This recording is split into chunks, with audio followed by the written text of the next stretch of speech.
ನಮಸ್ತೆ ಎಲ್ರಿಗೂ, ಹೇಗಿದ್ದೀರಾ ಎಲ್ಲರೂ? ಫುಡ್ ಫಾರ್ ಗುಡ್ ಯೂಟ್ಯೂಬ್ ಚಾನೆಲ್ಗೆ ಸ್ವಾಗತ. ನಾನು ನಿಮ್ಮ ವಿಜಯಲಕ್ಷ್ಮಿ. ನಾನಿವತ್ತು ಮೃದುವಾಗಿರುವಂತಹ ರವೆ ಇಡ್ಲಿ ಮಾಡ್ತಾಯಿದ್ದೀನಿ. ಈ ರವೆ ಇಡ್ಲಿ ಮಾಡೋಕ್ಕೆ ಏನೇನು ಸಾಮಗ್ರಿಗಳು ಬೇಕು ಅಂತ ನೋಡ್ಕೊಂಡು ಬರೋಣ.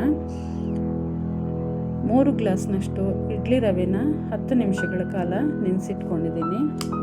ಹಾಗೆ 1 ಗ್ಲಾಸ್ನಷ್ಟು ಉದ್ದಿನಬೇಳೆ, 2 ಸ್ಪೂನು ಮೆಂತೆನ 4 ಗಂಟೆಗಳ ಕಾಲ ನೆನೆಸಿಟ್ಕೊಂಡಿದ್ದೀನಿ. ಅದ್ರ ಜೊತೆಗೆ ಅರ್ಧ ಕಪ್ನಷ್ಟು ಅವಲಕ್ಕಿನ 10 ನಿಮಿಷ ನೆನೆಸಿಟ್ಕೊಂಡಿದ್ದೀನಿ. ಇವಾಗ ಒಂದು ಮಿಕ್ಸಿ ಜಾರ್ ತಗೊಂಡು ಉದ್ದಿನಬೇಳೆ ಮತ್ತು ಮೆಂತೆ ಏನು ನೆನೆಸಿಟ್ಕೊಂಡಿದ್ವಿ ಅದನ್ನು ನುಣ್ಣಗೆ ರುಬ್ಕೊಂಡು ಬರೋಣ. ನೋಡಿ, ರುಬ್ಕೊಂಡ್ಬಂದಿದ್ದೀನಿ. ಇದನ್ನು ಒಂದು ಪಾತ್ರೆಗೆ ಹಾಕೊಳ್ಳೋಣ.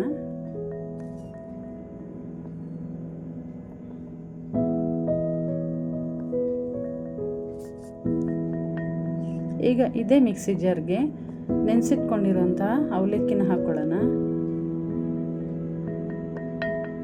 ಇದಕ್ಕೆ ಸ್ವಲ್ಪ ನೀರು ಹಾಕ್ಕೊಂಡು ನುಣ್ಣಗೆ ರುಬ್ಕೊಂಬರೋಣ. ಅದನ್ನು ಅದೇ ಪಾತ್ರೆಗೆ ಹಾಕ್ಕೊಳ್ತಾ ಇದ್ದೀವಿ. ಇವಾಗ 10 ನಿಮಿಷಗಳ ಕಾಲ ನೆನೆಸಿಟ್ಕೊಂಡಿರುವಂತಹ ಇಡ್ಲಿ ರವೆನ ಮೇಲ್ಗಡೆ ನೀರು ತೆಗೆದು ಚೆನ್ನಾಗಿ ಹಿಂಡಿಬಿಟ್ಟು ಹಾಕ್ಕೊಳ್ತಾ ಇದ್ದೀನಿ. ನೋಡಿ, ಗಟ್ಟಿಯಾಗಿ ಹಿಂಡಿ ಹಾಕ್ಕೋಬೇಕು, ಅದರಲ್ಲಿ ನೀರಿನ ಅಂಶ ಇರಬಾರ್ದು.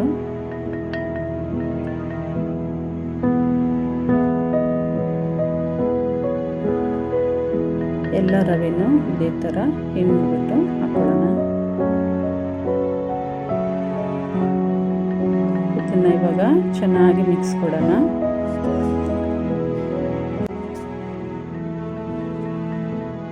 ಚೆನ್ನಾಗಿ 5 ನಿಮಿಷಗಳ ಕಾಲ ಇದನ್ನು ಮಿಕ್ಸ್ ಮಾಡಬೇಕು.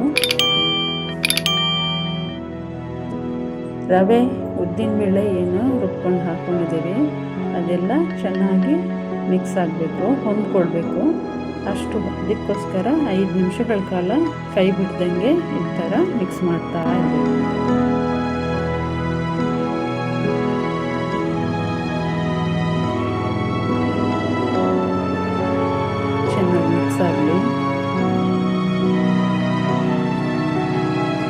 ಇವಾಗ ನಾನು ಇದಕ್ಕೆ ಉಪ್ಪು, ಸೋಡಾ ಪುಡಿ ಏನು ಹಾಕ್ತಾ ಇಲ್ಲ, ಅದನ್ನು ಬೆಳಿಗ್ಗೆನೇ ಹಾಕ್ಕೊಳ್ತೀನಿ. ಇವಾಗ ಓವರ್ನೈಟ್ ಇದನ್ನು ಈ ಥರ ಚೆನ್ನಾಗಿ ಮಿಕ್ಸ್ ಮಾಡಿ ಮುಚ್ಚಿಡ್ತಾ ಇದ್ದೀನಿ.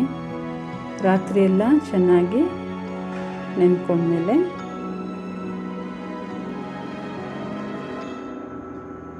ಬೆಳಿಗ್ಗೆ ಇಡ್ಲಿ ಮಾಡ್ಕೊಳ್ತಾ ಇದ್ದೀನಿ.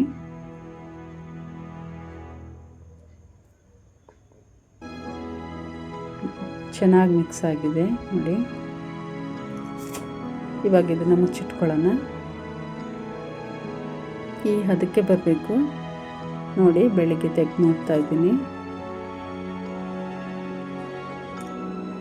ಹಿಟ್ಟು ಹೇಗೆ ಮೇಲೆ ಬಂದಿದೆ ನೋಡಿ, ಒದಗಿ ಬಂದಿದೆ.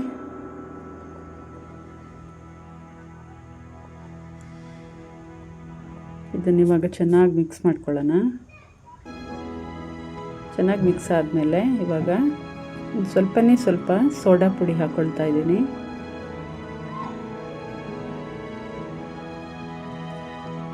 ಅರ್ಧ ಸ್ಪೂನ್ನಷ್ಟು ಪುಡಿ ಉಪ್ಪು ಹಾಕ್ಕೊಳ್ತಾ ಇದ್ದೀನಿ.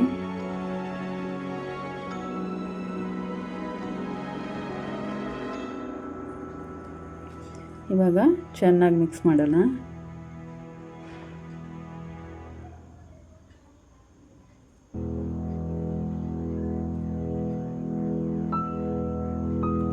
ಉಪ್ಪು ಎಲ್ಲ ಕಡೆ ಹಿಡ್ಕೊಳ್ಳೋಂಗೆ ಚೆನ್ನಾಗಿ ಮಿಕ್ಸ್ ಆಗಬೇಕು. ಇದು ಮಿಕ್ಸ್ ಆದಮೇಲೆ ಸ್ಟವ್ ಆನ್ ಮಾಡಿಕೊಂಡು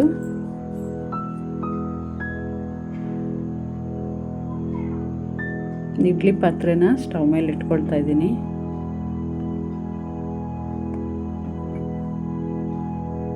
ಸ್ವಲ್ಪ ನೀರು ಹಾಕ್ಕೊಂಡು ಇಟ್ಕೊಂಡಿದ್ದೀನಿ.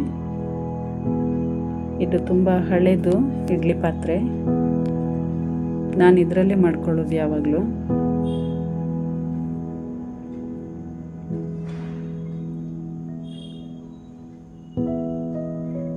ಇವಾಗ ಹಿಟ್ಟನ್ನು ಇಡ್ಲಿದು ಕಪ್ಗಳು ಬರುತ್ತೆ, ಆ ಕಪ್ಗಳಿಗೆ ಹಾಕ್ಕೊಂಡು ಬೇಯಕ್ಕೆ ಇಟ್ಕೊಳ್ಬೇಕು. ಈ ಥರ. ಫುಲ್ ಹಾಕಬಾರ್ದು ಕಪ್ಗಳಿಗೆ, ಅರ್ಧ ಹಾಕಿದ್ರೆ ಸಾಕಾಗುತ್ತೆ. ಯಾಕಂದರೆ ಅದು ಬೇಯಬೇಕಾದ್ರೆ ಮತ್ತೆ ಉಕ್ಕಿ ಬರುತ್ತೆ, ಆವಾಗ ಫುಲ್ ಆಗುತ್ತೆ. ನಾವು ಇಡಬೇಕಾದ್ರೆ ಅರ್ಧದಷ್ಟು ಮಾತ್ರ ಹಾಕಿಡಬೇಕು.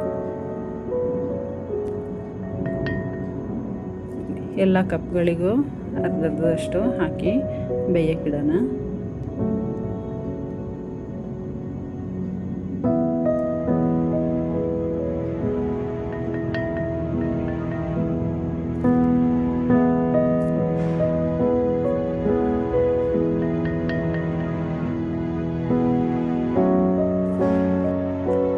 ನಿಮಗೆ ತಟ್ಟೆ ಇಡ್ಲಿ ಆದರೆ ಇಡೋಕ್ಕೆ ಈಸಿ ಆಗುತ್ತೆ, ಆದರೆ ಇದು ಸ್ವಲ್ಪ ಕಷ್ಟ, ಹುಷಾರಾಗಿಡಬೇಕು. ಯಾಕಂದರೆ ಒಂದ್ರ ಮೇಲೆ ಒಂದು ಇಡ್ತಾ ಇದ್ದೀನಿ ನೋಡಿ.